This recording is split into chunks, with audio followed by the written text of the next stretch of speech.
शुभ सकाळ पिलामाने तमे समस्ते केमिति अछ मु आशा करुछि तमे समस्ते भलरे थिबो। पूर्व भिडियो रे आमे तम पंचम श्रेणी साहित्य बहिर गछ कहानी कवितार षष्ठ और सप्तम पद को आवृत्ति तथा आलोचना करिथिले।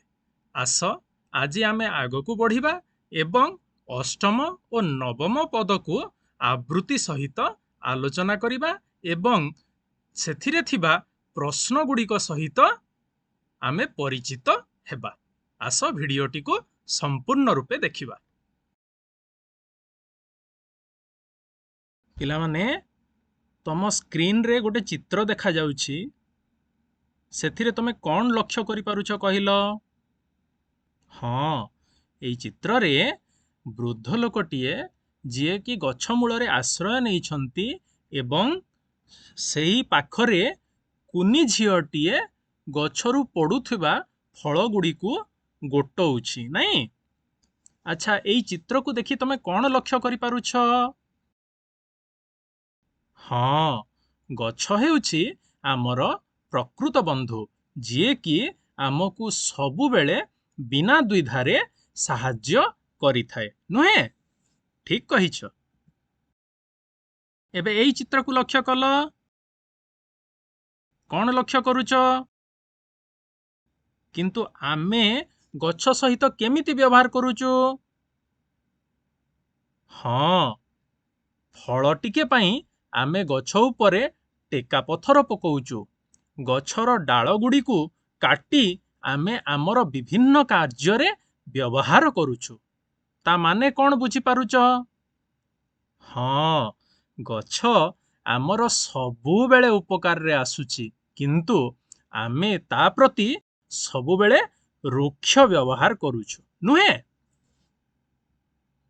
एबे एई चित्र को लक्ष्य कल, कौन देखा जाउची? हाँ, लोक माने गछ काटुचंती नहीं। अच्छा, गछ काटिले आमर उपरे कौन प्रभाव पड़िबो? अच्छा, आमे छाई पाइबा नहीं, फलमूल पाइबा नहीं, आउ कौन हबो? अच्छा, गछ अम्लजान भी दउची। ठीक कहिच, गछ ठारू आमे अम्लजान मध्य पाई थाउ, जहा कि आमर प्रश्वास रे व्यवहार हेई थाए नुहे। ठीक कहिच। ताहेले गछ काटी देले आमर उपरे कौन प्रभाव पड़िबो? हाँ, आम उपरे बहुत किछि दुष्प्रभाव पड़िबो नहीं। तेणु जंगल नष्ट करिबा कथा नुहे। एई चित्र आमको ताहा ही सूचौछि नहीं। ठीक कहिछ। एबे आस कविताटीर अष्टम पद को आवृत्ति करिबा। मु जेमिति आवृत्ति करुछि तमे मध्य सेमिति आवृत्ति करिबा पई चेष्टा करिवो। ठीक अछि? अंतर फेड़ीण कहुछि तुमकु करनिया कूल मोते, तुमरी सेवारे रहिछि नीति मो खाओरे खाइब जेते। भल लागिला तम मानंकु? मु जेमती आवृत्ति कली तमे मध्य सेमिति आवृत्ति करिबा पई चेष्टा करिवो हला। अच्छा, एई पदटी रे कवि कौन कहिबा पई चाहिछंती? हाँ, एई चित्रटी को लक्ष्य कल, बहुत गुड़ाए गछ कटा हिची नहीं। ता द्वारा आमर परिवेश उपरे कुप्रभाव पड़ुछि। सेथि पई गछ आमको नेहुरा हेउछि जे आकुल निवेदन करुछि एवं कहुछि कि मोते काट नाही, मो उपरे अत्याचार कर नाही एवं मु सबु बेले तुमर साहाय्य ही करुथबी। एई कथा काहाकू कहुछि सिए? एई कथा सिए मनीष को ही कहुछि नुहे। ठीक कहिछ। एई देखिलो, तम परि पिला माने केते टेका पत्थर फोपाडुछंती गछ उपरे, किंतु गछ कौन पाल्टा जवाब दउची ना। ता बदल रे सिए तम मानंकु मिठा फल दउची नुहे। ताहेले आमे गछ को कष्ट न देई ता ठारू फल ग्रहण करिबा कथा। ଦେଖିଲ ତମ ପରି କୁନି ପିଲାଟିଏ ଗଛ ଉପରକୁ ଟେକା ଫୋପାଡୁଛି ନା ନାହିଁ? ତା ଦ୍ୱାରା କ'ଣ ହଉଛି? ହଁ, ବହୁତ ଗୁଡ଼ାଏ ପତ୍ର ଝଡ଼ି ପଡ଼ୁଛି, ଫଳ ବି ଝଡ଼ୁଛି। କିନ୍ତୁ ଫଳ ଉଦ୍ଦେଶ୍ୟରେ ଆମେ ଯେତେବେଳେ ଗଛ ଉପରେ ଟେକା ପଥର ଫୋପାଡୁଛୁ, ଗଛକୁ କଷ୍ଟ ହଉଛି ନା ନାହିଁ? ସେଇ କଥା ହିଁ କବି ଏଇ ଜାଗାରେ କହିଛନ୍ତି ଯେ ଗଛକୁ କଷ୍ଟ ନ ଦେଇ ଆମେ ଆମର ସ୍ୱାର୍ଥ ସାଧନ କରିବା କଥା। କାହିଁକି ନା ଗଛ ନିଃସ୍ୱାର୍ଥପର ଭାବରେ ଆମ ଉପରେ ସବୁବେଳେ ତାର ଫଳ, ଫୁଲ, ଡାଳ ଏପରିକି ନିଜକୁ ମଧ୍ୟ ଉତ୍ସର୍ଗୀକୃତ କରି ସେବା ପରାୟଣ ଭାବରେ ଆମର ସେବା କରୁଛି, ନୁହେଁ? ଆଚ୍ଛା, ମୁଁ ଯେମିତି କବିତାଟିକୁ ଆବୃତ୍ତି କରିଛି, ତମେ ମଧ୍ୟ ଏଇ କବିତାଟିର ଅଷ୍ଟମ ପଦକୁ ଆବୃତ୍ତି କରିବ। ହେଲା? ତାପରେ ଆମେ ଚାଲ ଏଇ କବିତାର ଅଷ୍ଟମ ପଦରେ ଥିବା ପ୍ରଶ୍ନ ଗୁଡ଼ିକ ସହିତ କଥା ହେବା। କହିଲ ମତେ, ଗଛ କ'ଣ ନ କରିବାକୁ ଅନୁରୋଧ କରିଛି? ଗଛ କ'ଣ କହିଛି? ଗଛ ଆକୁଳ ହୋଇ କର୍ମପଥରେ ହେଳା ନ କରିବାକୁ ଆମମାନଙ୍କୁ ଅନୁରୋଧ କରିଛି, ନାଇଁ? ଠିକ କହିଛ। ଆଚ୍ଛା, ଏବେ ଆମେ କ ସ୍ତମ୍ଭ ଓ ଖ ସ୍ତମ୍ଭରେ କିଛି ଶବ୍ଦ ଅଛି, ତାକୁ ଯୋଡ଼ିବା ପାଇଁ ଚେଷ୍ଟା କରିବା। ହେଲା? ଦେଖିଲ, ପର ଉପକାର କରିବା ପାଇଁ ଗଛ କାହିଁକି କହିଛି? ହଁ, ପର ଉପକାର ହିଁ ଆମର ମୂଳ ମନ୍ତ୍ର ହେବା କଥା ବୋଲି ଗଛ କହିଛି, ନାଇଁ? ତାପରେ ଜଗତ ହିତରେ ଆମେ ସବୁବେଳେ ଗଛ ଲଗେଇବା କଥା। ଧରଣୀ ହସିଲେ ଆମ ପରିବେଶ ମଧ୍ୟ ହସିବ। ଫଳ ଖାଇକି ଆମେ କ'ଣ କରିବା କଥା? ଗଛର ଫଳ ଖାଇକି ଆମେ ଶପଥ କରିବା କଥା ଯେ ଆମେ ମଧ୍ୟ ସମସ୍ତଙ୍କର ସାହାଯ୍ୟ କରିବା ଏବଂ ସମସ୍ତଙ୍କ ଉପକାରରେ ଆସିବା। ଆଚ୍ଛା, ଗଛ କେମିତି ଆମକୁ ଆଶ୍ରା ଦେଇଛି? ଗଛ ତାର ବକଳ ହୃଦୟ ଚିରି ଆମକୁ ଆଶ୍ରା ଦେଇଛି, ନାଇଁ? ଆଚ୍ଛା, ତମେ ସବୁ ଜାଣୁଛ ତାହେଲେ? ଠିକ ଅଛି, ଚାଲ ଆଗକୁ ବଢିବା। ଆସ ଯୋଡ଼ି ଶବ୍ଦ ବିଷୟରେ ଜାଣିବା। ତମେ ଯେମିତି ସାଙ୍ଗ ହୁଅ, ଶବ୍ଦ ମଧ୍ୟ ପରସ୍ପର ଭିତରେ ସାଙ୍ଗ ହେଇଥାନ୍ତି। ତାକୁ ଯୋଡ଼ି ଶବ୍ଦ ବୋଲି କୁହାଯାଏ। ଦେଖିଲ, ନରମ ଗଳାରେ ଗଛଟି କହଇ, ଶୁଣରେ ଭଉଣୀ ଭାଇ। ଭଉଣୀ ଭାଇ ଦୁଇଟି ଶବ୍ଦ କି ଗୋଟିଏ ଶବ୍ଦ? ହଁ, ଭଉଣୀ ଗୋଟେ ଶବ୍ଦ ଆଉ ଭାଇ ଆଉ ଗୋଟେ ଶବ୍ଦ। କିନ୍ତୁ ଏଇ ବାକ୍ୟରେ ଭଉଣୀ ଭାଇ ଗୋଟିଏ ଶବ୍ଦ ଭାବରେ ବ୍ୟବହାର ହେଇଛି, ନାଇଁ? ଠିକ ସେମିତି ଆମେ ଆମ କବିତାରେ କେତୋଟି ଯୋଡ଼ି ଶବ୍ଦ ଅଛି ତାକୁ ବାହାର କରିବା ଏବଂ ଲେଖିବା। ତୁମମାନଙ୍କ ଖାତାରେ ଲେଖିଲ, କ'ଣ କ'ଣ ଅଛି? ହଁ, ଚେରମୂଳ ଆଉ ଡାଳ ପତ୍ର, ନୁହେଁ? ଠିକ କହିଛ। କ'ଣ ଅଷ୍ଟମ ପଦଟି ମଜା ଲାଗିଲା ନା ନାଇଁ? ଯେତେବେଳେ ଆବୃତ୍ତି କଲ ବହୁତ ମଜା ଦେଇଥିବ, ନାଇଁ?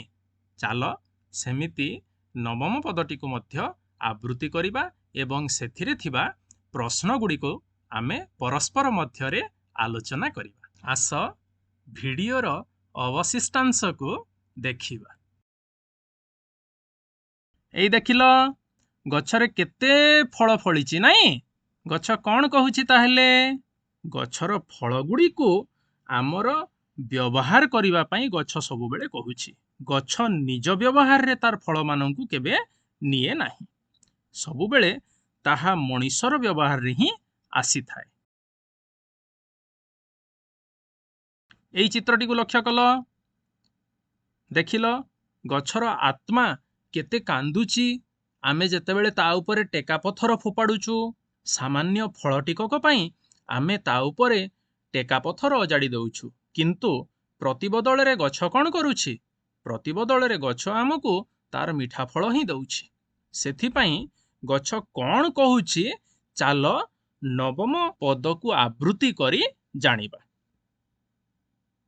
ଦେଖିଲ, କେତେ ମିଠା ଫଳ ତମ ପରି କୁନି ପିଲାମାନେ ଗଛ ଉପରକୁ ଯାଇ ତୋଳି ଆଣୁଛନ୍ତି, କିନ୍ତୁ ଗଛ କେବେ ମନା କରୁନାହିଁ। ତାହେଲେ ଆସ ନବମ ପଦଟିକୁ ଆବୃତ୍ତି କରିବା। ମୁଁ ଯେମିତି ଆବୃତ୍ତି କରୁଛି ତମେ ମଧ୍ୟ ସେମିତି ଆବୃତ୍ତି କରିବା ପାଇଁ ଚେଷ୍ଟା କରିବ। ମୋ ଫଳ ଖାଇକି ମୋହରି ଆଗରେ ଶପଥ କରରେ ରହି, ଏ ସାରା ଜୀବନ କରମ ପଥରେ ହେଳାନ କରିବ କେହି। ଏଇ ପଦରୁ ଗଛ ଆମକୁ କଣ କହିବା ପାଇଁ ଚାହୁଁଛି? ହଁ, ଗଛ ଆମକୁ କହୁଛି ଯେ ମୋ ଫଳ ଖାଇକି ମୋହରି ଆଗରେ ତମେ ସମସ୍ତେ ଶପଥ କର। କଣ ଶପଥ କରିବ? ଏଇ ଯେମିତି ତମେ ଦେଖିପାରୁଛ, ତମ ପରି କୁନି ପିଲାମାନେ ଗଛରୁ ଫଳ ସଂଗ୍ରହ କରି ଟୋକରୀରେ ରଖୁଛନ୍ତି, ନାଇଁ? ଠିକ୍ ସେମିତି ଆମେ ମଧ୍ୟ ଗଛର ଫଳ ଖାଇକି କଣ ଶପଥ କରିବା? ହଁ, ଆମେ ଜୀବନ ସାରା ଅନ୍ୟର ଉପକାର କରିବା, ଅନ୍ୟର ଅମଙ୍ଗଳ ଚାହିଁବା ନାହିଁ ଏବଂ ନିଜର କର୍ମପଥରୁ ବିଚ୍ୟୁତି ହେବା ନାହିଁ। ଏଇ ଦେଖିଲ, ତମ ପରି କୁନି ପିଲାଟିଏ ଗଛ ସହିତ କଣ କଥା ହଉଛି? ହଁ, ଗଛ ସହିତ ସିଏ କଥା ହଉଛି ଯେ ଗଛ ଯେମିତି ଆମର ବନ୍ଧୁ, ସିଏ ମଧ୍ୟ ତା ଜୀବନରେ ଉତ୍ତମ ବନ୍ଧୁ ତିଆରି କରିବ ଏବଂ ସମସ୍ତଙ୍କର ଉପକାରରେ ଆସିବ, ସମାଜର ମଙ୍ଗଳ କରିବା ପାଇଁ ଚେଷ୍ଟା କରିବ। ଠିକ୍ ଅଛି, ତାହେଲେ ତମେ ଏଇ ପଦଟିକୁ ମୁଁ ଯେମିତି ପୂର୍ବରୁ ଆବୃତ୍ତି କରିଛି, ତମେ ମଧ୍ୟ ଆବୃତ୍ତି କରିବା ପାଇଁ ଚେଷ୍ଟା କରିବ। ଏବେ ଚାଲ ପ୍ରଶ୍ନମାନଙ୍କ ସହିତ କଥା ହେବା।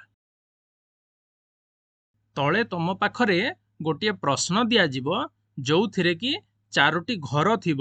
ଯେଉଁ ଉତ୍ତରଟି ତମକୁ ଠିକ୍ ଲାଗୁଛି, ସେଇ ଠିକ୍ ଉତ୍ତର ପାଖରେ ଥିବା ଘରେ ଟିକ୍ ଚିହ୍ନ ଦେବ, ହେଲା? ଜୀବନ ସାରା କେଉଁ ପଥରେ ହେଳା ନ କରିବାକୁ ବୃକ୍ଷ କହିଛି?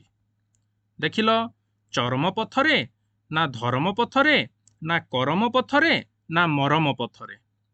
କେଉଁ ପଥରେ ହେଳା ନ କରିବା ପାଇଁ ବୃକ୍ଷ କହିଛି? ତାର ଦକ୍ଷିଣ ପଟରେ ଥିବା ଘରେ ଠିକ୍ ଚିହ୍ନ ଦିଅ। କଣ ଉତ୍ତର ହବ କହିଲ? ହଁ, ଗଛ ସବୁବେଳେ କରମ ପଥରେ ହେଳା ନ କରିବାକୁ ଆମକୁ ଉପଦେଶ ଦେଇଛି, ନାଇଁ? ଠିକ୍ କହିଛ।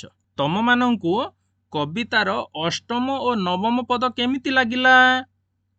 ମୁଁ ଆଶା କରୁଛି ସମସ୍ତଙ୍କୁ ଭଲ ଲାଗିଥିବ ଏବଂ ମୁଁ ଯେମିତି ଆବୃତ୍ତି କରିଛି ତମେ ମଧ୍ୟ ସେମିତି ଆବୃତ୍ତି କରିବ ଓ ସେଥିରେ ଥିବା ପ୍ରଶ୍ନୋତ୍ତର ଗୁଡ଼ିକୁ ପରସ୍ପର ମଧ୍ୟରେ ଆଲୋଚନା କରିବ। କଣ ଭିଡ଼ିଓଟି ଭଲ ଲାଗିଲା? ଆଶା କରୁଛି ସମସ୍ତଙ୍କୁ ଭଲ ଲାଗିଥିବ। ତାହେଲେ ପୁଣି ଦେଖା ହେବା ଆଉ ଗୋଟେ ନୂଆ ଭିଡ଼ିଓରେ। ସେତେବେଳେ ପର୍ଯ୍ୟନ୍ତ ରହିଲି। ଧନ୍ୟବାଦ।